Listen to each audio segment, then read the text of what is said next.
Aujourd'hui, je te propose de continuer notre travail sur les nombres après 59. Nous allons faire un petit furet. Attention, je commence à 59. Je reconnais 59 car il y a 1, 2, 3, 4, 5 boîtes de 10, 5 dizaines et 9 jetons isolés. Si je rajoute 1, je rajoute un jeton ici, je peux donc faire une nouvelle boîte. J'aurai donc 5 et 1, 6, 6 boîtes. Rappelle-toi, nous l'avons vu hier, le nombre qui a 6 dizaines s'écrit 60. Le 6 me dit que j'ai 6 boîtes et 0 jeton isolé. Attention, je rajoute de nouveau plus 1. Observe bien le nombre. Il s'écrit toujours avec 6 boîtes, 5 et encore 1, et un jeton. Je peux donc l'écrire avec 6 dizaines et une unité. Ce nombre se dit 61. Attention, je rajoute de nouveau plus 1. Ce nombre est représenté par 6 boîtes, 6 dizaines et 2 jetons. Il s'écrit 62.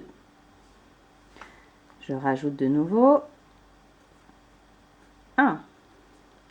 J'ai maintenant 3 jetons isolés et toujours 6 boîtes. Ce nombre a donc 6 dizaines et 3 jetons isolés, 3 unités. Il se lit 63. Je rajoute de nouveau un jeton. Ce nombre est représenté par 6 boîtes, 5 et encore 1, et 4 jetons isolés. Je l'écris avec 6 dizaines et 4 unités. Je le lis 64. Je rajoute encore un jeton.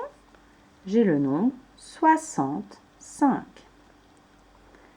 Si je rajoute encore un jeton, j'ai le nombre 60, 6 boîtes, et 6 jetons, 66.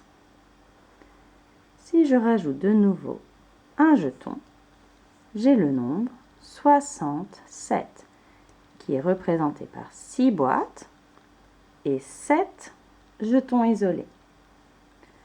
Si j'ajoute encore 1, j'ai le nombre 60, 6 boîtes, et 8 jetons isolés, 68. Je rajoute de nouveau un jeton. J'ai toujours 6 boîtes et j'ai maintenant 9 jetons isolés. J'écris ce nombre avec 6 dizaines et 9 unités, 69. Attention, je rajoute maintenant un jeton. Je vais donc pouvoir prendre une nouvelle boîte. J'ai donc pour ce nombre 5 et encore 2, 7 boîtes. Ce nombre s'écrit donc de cette manière. Nous avons vu hier qu'en Belgique ou en Suisse, ce nombre s'appelait 70, mais qu'en France, nous l'appelions autrement. Pour appeler ce nombre, en France, je vois qu'ici, il y a 60 et ici 10. Je peux écrire que ce nombre, c'est 60 plus 10. Nous l'avons donc appelé 70. Si je rajoute de nouveau plus 1, j'écris ce nombre de cette manière, car il y a 7 boîtes et un jeton. Mais pour le dire, je regarde qu'ici j'ai 60, 5 et 1, 6 boîtes. Et ici, j'ai une boîte et un jeton, c'est-à-dire 11. Je prononce ce nombre 71. Si j'ajoute encore un jeton, je vais avoir mes 6 boîtes, 60. Et encore une boîte et 2 jetons, c'est-à-dire 12. En tout, j'ai 7 boîtes et 2 jetons isolés. Je vais appeler ce nombre 60 et 12, c'est-à-dire 72. Si je rajoute encore 1, je vais avoir 7 boîtes et 3 jetons. Je vais écrire ce nombre avec 7 dizaines et 3 unités, mais je vais appeler ce nombre 60, 13, car j'ai 60 et encore 13. Si j'ajoute encore un jeton, je vais avoir un nombre représenté par 7 boîtes, c'est-à-dire 7 dizaines, et 4 jetons isolés. Ce nombre s'écrit donc de cette manière. Mais pour le dire, je vais voir qu'ici j'ai 60 et encore 14. J'appelle donc ce nombre 74. Continuons. Pour ce nombre, si je rajoute encore 1, j'ai toujours 7 boîtes et 5 jetons isolés.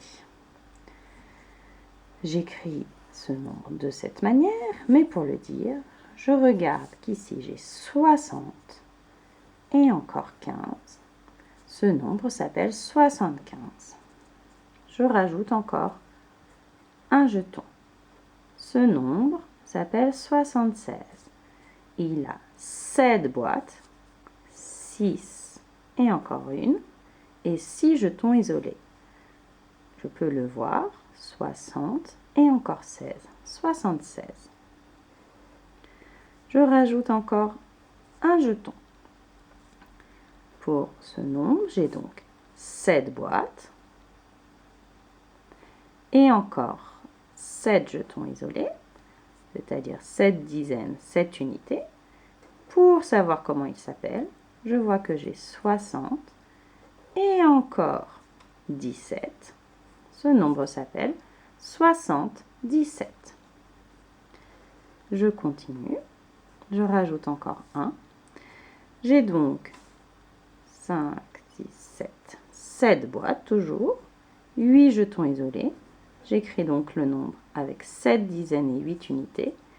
Et pour savoir comment je le nomme, je regarde qu'ici j'ai 60 et encore 18. Ce nombre s'appelle 78. Je rajoute encore 1. J'ai toujours 7 boîtes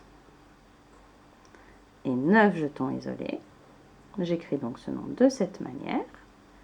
Pour le prononcer, je vois que j'ai 60 et encore 19.